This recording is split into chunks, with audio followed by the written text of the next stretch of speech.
భయంకరమైన యుద్ధాన్ని అతి త్వరలో చూడబోతోందా?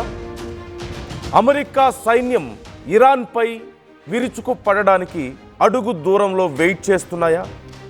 అమెరికా అధ్యక్షుడు గో అహెడ్ అని ఒకే ఒక్క మాట అంటే చాలు, ఇక ఇరాన్ పని అయిపోయినట్లేనా?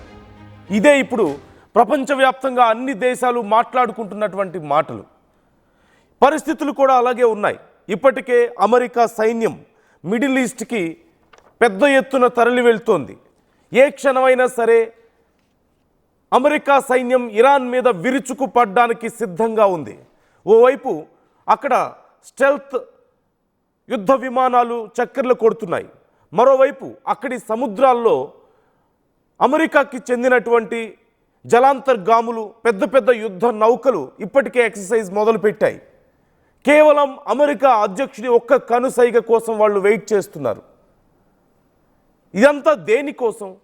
ఇరాన్తో అమెరికా చేస్తున్నటువంటి ప్రయత్నాలు, చేస్తున్నామని చెప్తున్నటువంటి అణు ఒప్పంద ప్రయత్నాలు కుదరకపోతే, కేవలం 10 రోజుల సమయంలో ఇది కుదరాలి, కుదరకపోతే మీ సంగతి తేలుస్తామంటూ బోర్డ్ ఆఫ్ పీస్ సమావేశంలో వాషింగ్టన్ డీసీలో ప్రపంచానికి అంతటికీ తెలిసేలా బహిరంగంగా ట్రంప్ చేసినటువంటి వ్యాఖ్యలు. ట్రంప్ మాట్లాడుతున్నటువంటి మాటలు ఇవే. మరొక 10 రోజుల్లో చర్చలు సఫలీకృతం అవుతామని మేము కోరుకుంటున్నాం. ఒకవేళ అలా జరగకపోతే చాలా చెడు పరిణామాలు చూడాల్సి వస్తుంది అంటూ ట్రంప్ ఈ వ్యాఖ్యలు చేశారు. 10 రోజుల్లో ఇరాన్ని క్లోజ్ చేస్తానంటున్నారు ట్రంప్.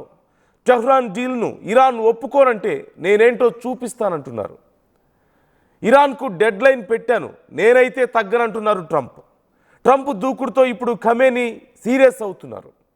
టెంపరీగా హర్మూజ్ జలసంధిని ఇరాన్ మూసివేస్తున్నట్లుగా కనపడుతోంది.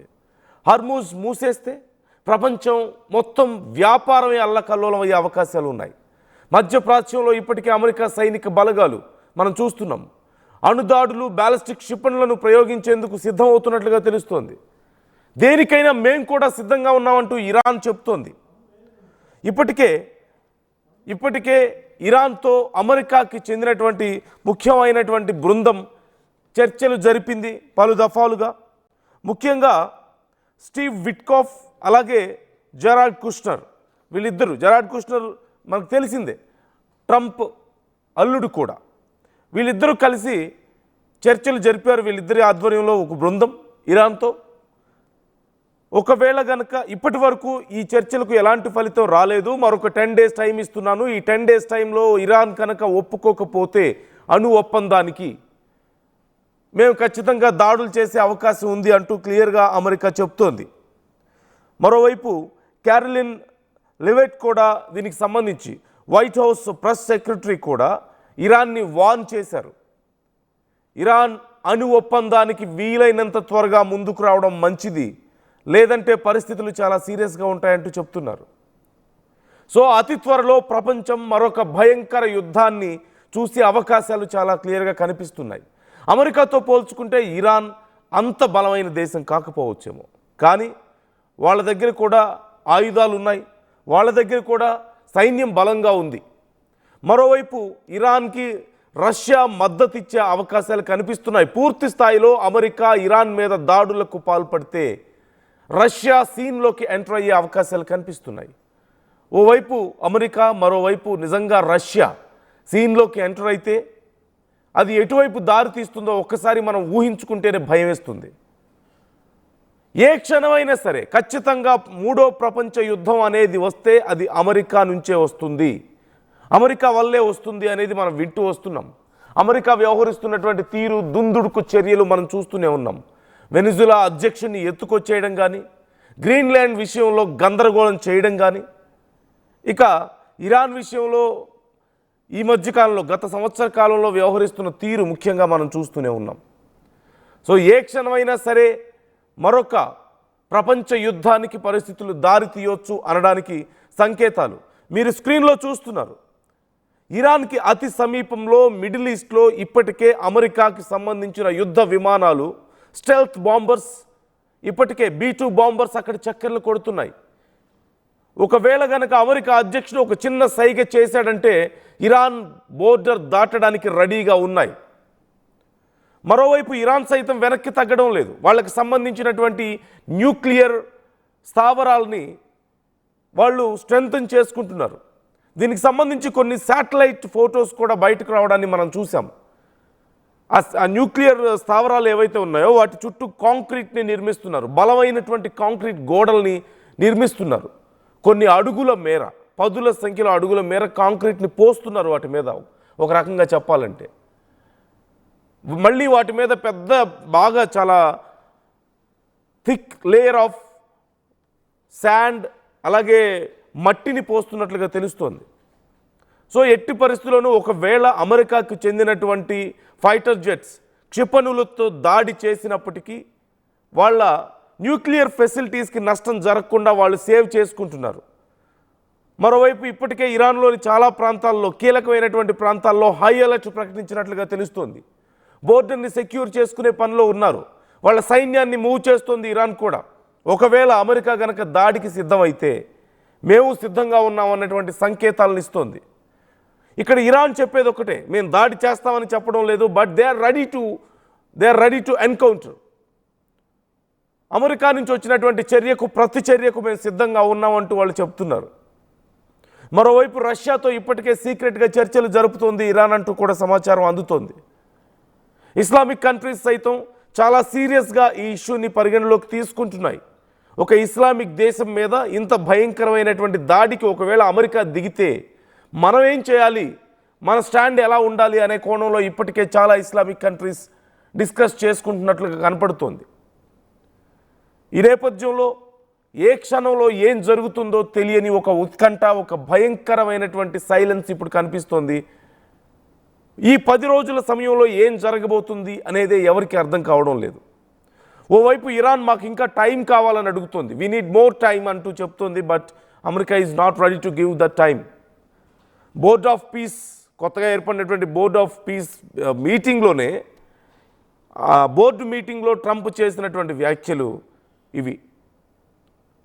Bad things will happen, Iran should decide something, Iran should agree for this, otherwise bad things happen అంటూ ట్రంప్ చేసినటువంటి కామెంట్స్ ఇప్పుడు సంచలనంగా మారాయి. So what is your opinion about this? మీకేమనిపిస్తోంది పరిస్థితులు చూస్తుంటే? వరుసగా అమెరికా తీవ్ర ఉద్రిక్తతలకు కారణం అవుతూ రావడాన్ని మనం చూస్తున్నాం. ఈ మధ్య కాలంలో ముఖ్యంగా వెనిజులా అధ్యక్షుడిని నికోలస్ మదురోని కిడ్నాప్ చేసిన తర్వాత పరిస్థితులు మనం చూసాం. వెనిజులా అధ్యక్షుడిని కిడ్నాప్ చేయడం, వాళ్ళ ఆయిల్ని దొంగతనంగా తీసుకొచ్చి ప్రపంచ దేశాలకి అమ్మడానికి, దొంగతనం చేసినటువంటి ఆయిల్తో వ్యాపారం చేయడానికి ప్రయత్నించడం మనం చూసాం. ఇక గ్రీన్లాండ్ విషయంలో ఎంత పెద్ద గందరగోళం చేశాడో మనం చూసాం.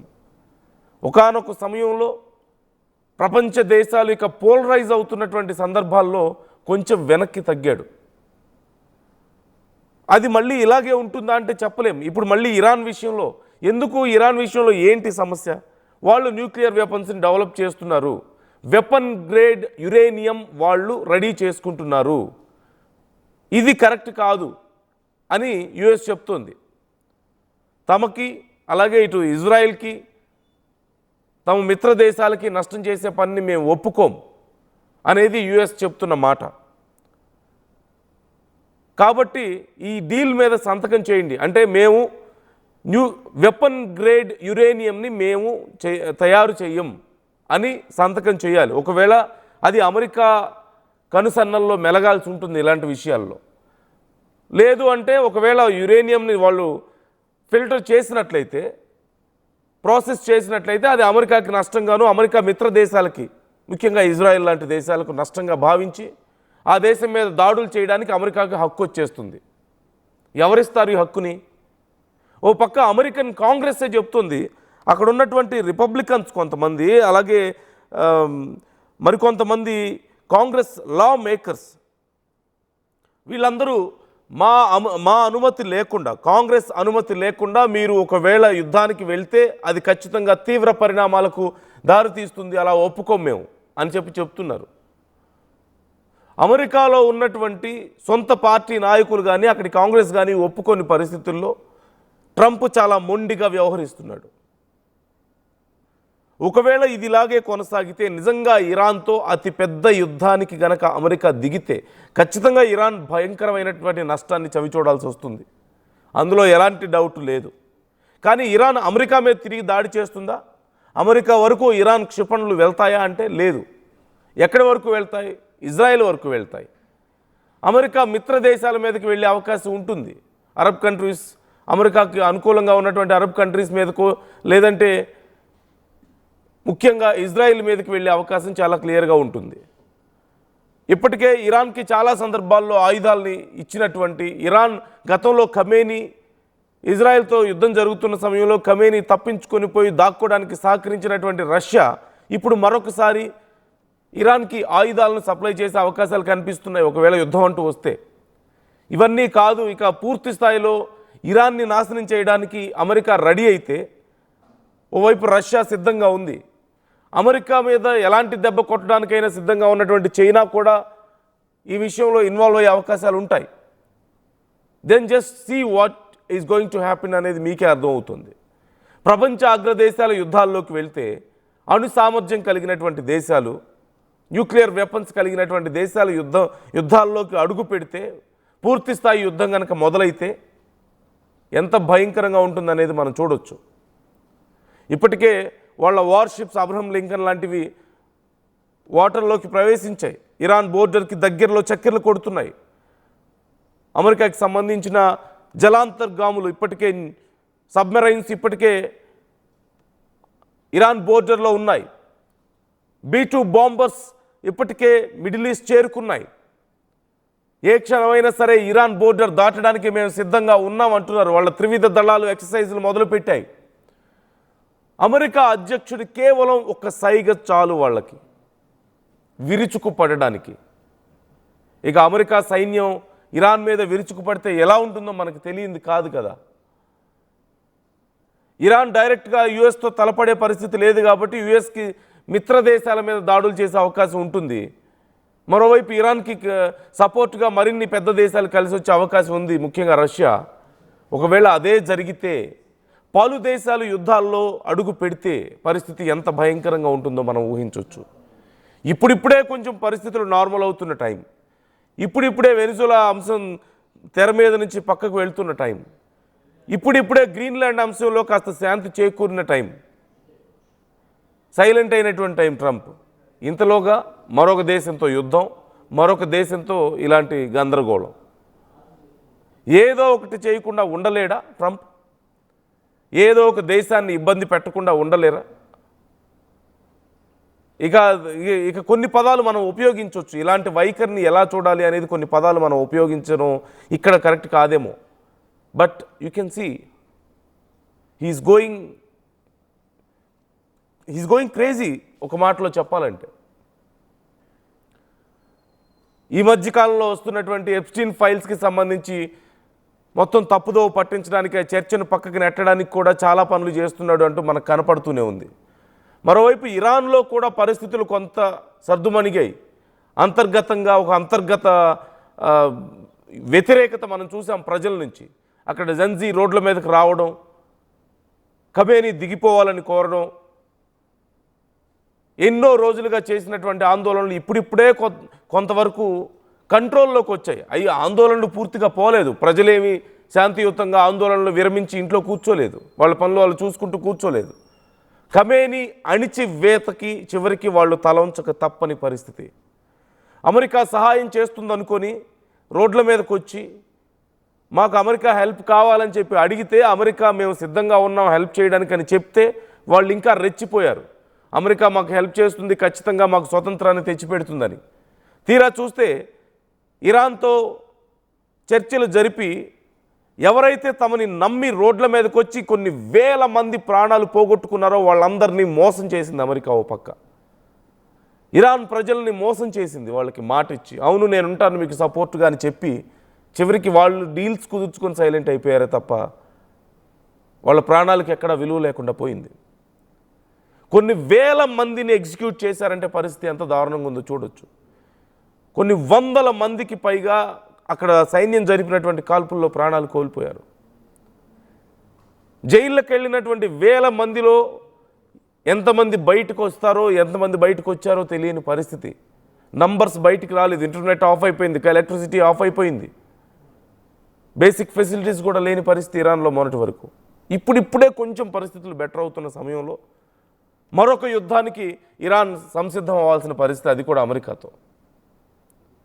సో ఒక భయంకరమైనటువంటి అన్రెస్ట్ మనం చూస్తున్నాం. ఆ అన్రెస్ట్ ఎక్కడ ఉన్నా సరే అక్కడ ఖచ్చితంగా there is a flavour. He's like a salt. Trump became like ఒక సాల్ట్ లాగా అయిపోయాడు. ఏ కర్రీలో అయినా సరే ఒక ఫ్లేవర్ ఉంటుంది కదా, సాల్ట్. సో ఇప్పుడు అలాగే అయిపోయాడు ట్రంప్. ఎక్కడ ఏది జరిగినా, ఎక్కడ అన్రెస్ట్ అనేటువంటి ఒక సిచ్యువేషన్ వచ్చినా సరే అక్కడ ఖచ్చితంగా ట్రంప్ వాసనలు మనకు ఉంటాయి, ట్రంప్ ఫ్లేవర్ అక్కడ మనకు కనపడుతూ ఉంటుంది. ఇన్ఫ్యాక్ట్ ట్రంపే వాటిని క్రియేట్ చేస్తుంటాడు కొన్నిసార్లు, లేదా ఇండైరెక్ట్ సపోర్ట్. ఇజ్రాయెల్ యుద్ధం చేసినప్పుడు డైరెక్ట్ సపోర్టే ఇచ్చాడు, ఇండైరెక్ట్ కూడా కాదు ఇరాన్ మీద. ఇక ఒకానొక సమయంలో ఇజ్రాయెల్ డీల్ చేయలేని పరిస్థితుల్లో డైరెక్ట్గా B-2 బాంబర్స్ రంగంలోకి దిగడం, అమెరికానే ఇరాన్ మీద దాడులు చేయడం మనం చూసాం. కానీ ఈసారి ఇక ఇజ్రాయెల్తో కూడా కాదు, నేనే డైరెక్ట్గా దిగుతానని చెప్పేసి మళ్ళీ ప్రపంచ శాంతి దూతగా చెప్పుకునే, ప్రపంచ శాంతి నోబెల్ ప్రైజ్ కావాలని చెప్పేసి ఎంత గొడవ చేసాడో మనం చూసాం కదా. దేనికోసం నోబెల్ ప్రైజ్? దేశ అధ్యక్షుల్ని కిడ్నాప్ చేస్తున్నందుక, ప్రపంచ దేశాల్లో అన్రెస్ట్ క్రియేట్ చేస్తున్నందుక, టారిఫ్ల పేరుతో ప్రపంచ దేశాలను బెదిరిస్తున్నందుక,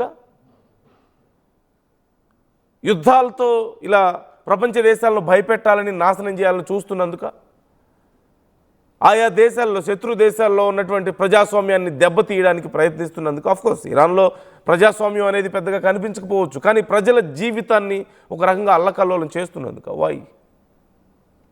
so just try to comment. మీకు ఏమనిపిస్తుంది? ఈ 10 రోజుల్లో ఏం జరిగే అవకాశం ఉంది? ఇరాన్ వెనక్కి తగ్గడం లేదు, టైం అడుగుతుంది చర్చలకి. అమెరికానేమో 10 రోజులు టైం అని చెప్తుంది, ఈలోగా కుదరకపోతే మేము దాడులు చేస్తామంటుంది. ఒకవేళ యుద్ధం అంటూ మొదలైతే రష్యా లాంటి దేశాలు ఇన్వాల్వ్ అయ్యే అవకాశాలు కనిపిస్తున్నాయి. ఇటుపక్క ఇజ్రాయెల్ ఖచ్చితంగా అమెరికా కోసం ఫైట్ చేస్తుంది, మరోవైపు అటు రష్యా ఎంటర్ అవుతుంది. దాని నుంచి మరోవైపు ఇరాన్ అమెరికా మీద కాకుండా అమెరికా మిత్ర దేశాల మీద దాడి చేస్తుంది. కాబట్టి మరిన్ని దేశాలు ఈ యుద్ధం ఇంపాక్ట్కు లోనయ్యే అవకాశాలు కనిపిస్తున్నాయి. దీనివల్ల చాలా దేశాలు యుద్ధంలోకి ఎంటర్ అవుతాయి. Then where it's going to lead అనేది ఒకసారి మీకు కనపడుతుంది, కనుచూపు మేరలో మీకు కనపడుతుంది. పరిస్థితులు ఇలాగే సీరియస్ అయితే 3వ ప్రపంచ యుద్ధం. So try to comment your opinions. మీ అభిప్రాయాలు కూడా మాతో పంచుకునే ప్రయత్నం చేయండి.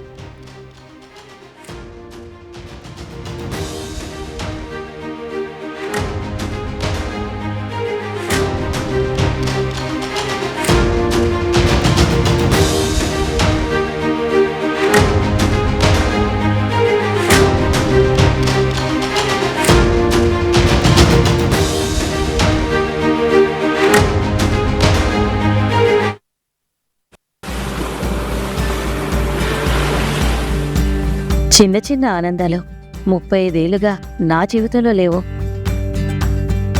35 ఏళ్లుగా నేను డైపర్లలో బ్రతికాను. 6 సెంటీమీటర్ల ఫిస్టులా నా మూత్రాశయంలో లీక్ కారణమైంది. ఎవరూ నాకు సహాయం చేయలేకపోయారు. AINUలో వైద్యులను కలిసే వరకు. అక్కడ వారు రోబోటిక్ శస్త్రచికిత్సతో నాకు పరిష్కారం ఇచ్చారు. వారు నా ఆత్మవిశ్వాసాన్ని కూడా తిరిగిచ్చారు. Precision care makes it possible. The Center for Robotic Surgery at AINU